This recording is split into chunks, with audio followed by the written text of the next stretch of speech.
What is this small brass rack with pegs, found in a small Iowa town antique shop? Around 3.75 inches tall, the base is around 4 inches wide, and it appears to be brass as it's non-magnetic. Any information would be helpful. It's a brass pen holder, a display stand for pens. Like this one dated 1870. Here is what they look like fully loaded. I assume storing them horizontally kept them from leaking ink. What is this yellow or beige clamp found in an old farm shed? It is inscribed with patent applied for, with a set of numbers. I think it's a saw sharpening clamp that is missing a few pieces, or a fence repair stretcher or part of one. Does anyone know what this is? This is a bit of a long shot, but I think it might be a stand for a vintage egg beater. Googling the patent information led me to this website describing an antique egg beater with a clamp. This led me to Googling vintage egg beaters with clamps, which led me to this site describing egg beaters with clamps from around the 1940s. I also found this item which looks somewhat similar. It looks like you could attach a beater and then rotate the arm up into that slot to move it into or out of the bowl. I also found that the number is for an Australian patent application from 1949. What is this tool I found in a toolbox at an estate sale with a ton of old woodworking tools? It can slide out and lock in place with a wing nut. We think it's some sort of clamping type tool used for holding wood together, or spreading something apart and holding it in place. Never seems anything like it. The markings say Home Valley Crimmins Products, Norristown, Pennsylvania. If anybody has any idea, it would be appreciated. It's a mid-century shoe stretcher, missing the piece that goes in the toe of the shoe.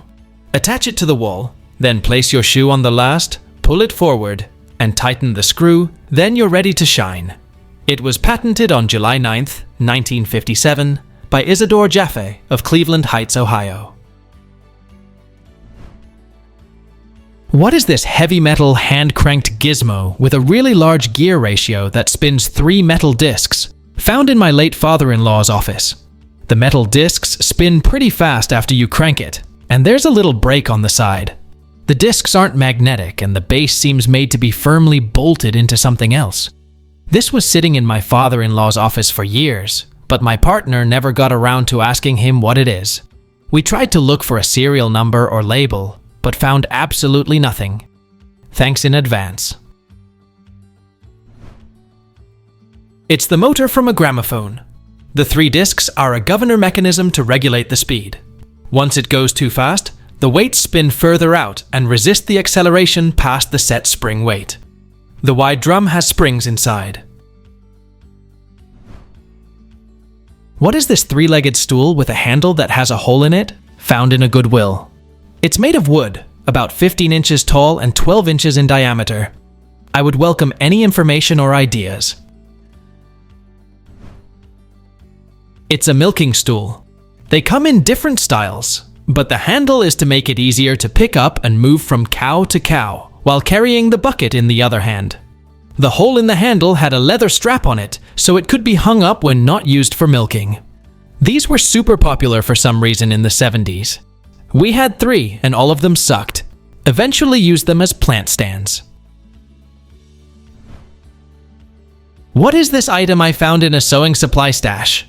It's a white semi-flexible spiral spring with a small gray ball stuck in one end and 2 circles on the other. Yes, I know what it looks like. We got this in a bag of hand-me-down craft supplies from an old lady at church, and I've wondered for years what it is. Google Lens gave me pretty much nothing but adult toys. The thing is just about 4 inches long, and the 2 white circles are about 1 inch in outer diameter. The spring is flexible enough to squish all the way down without much resistance and leave no space between the wires. The spring is coated in white plastic or something, and the gray ball is rubbery. What is this thing? It's a finger trainer hand exerciser. Put 2 fingers through the loops on the bottom, the gray ball on the palm of your hand, and squeeze it. Low resistance ones like that are often used for people who have lost mobility due to injury. also used by the elderly who have grown weak or frail.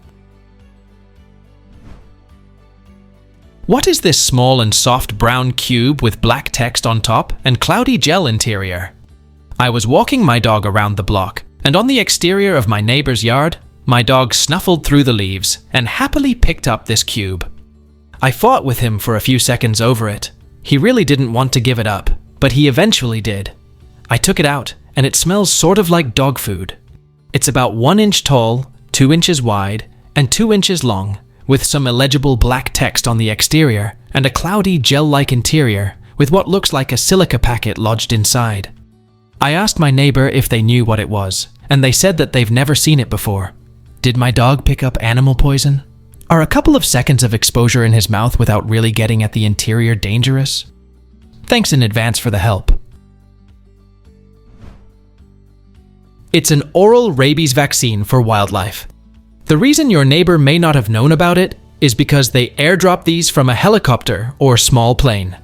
It's not usually done this way in residential areas, and may have been left by animal control or another agency, or another critter liked the smell as much as your dog and brought it over for your neighbors. If your dog eats one, it will be fine, but if you have any concerns, talk to your veterinarian. Also, just want to add that if your pet eats one, it does not replace their annual rabies vaccine. I picked this up because I thought it was really neat, but I have no idea what it is. It weighs probably in the ballpark of 800 pounds, around 5 feet tall, and is a complicated little thing, but certainly pretty damn interesting. Hopefully someone can figure this one out. It's a Wardwell braiding machine, used widely in wire and cable manufacturing, to apply either a braid or spiral shield to twisted pairs, coaxial cables, or cable cores.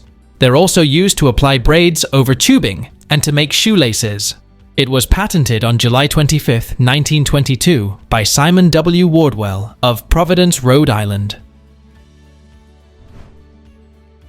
What is this heavy glass with an attached toothed rim I found at a thrift store? I bought it just to find out what it is. It's a thick and heavy glass with a few air bubbles, and the teeth are part of the glass and do not come out. It holds 8 ounces or 240 milliliters up to the teeth. There is a faint mark on the bottom, and I deciphered it the best I could. What is the purpose of this? Please let us know down in the comments. Thanks for watching. Let's make life fun.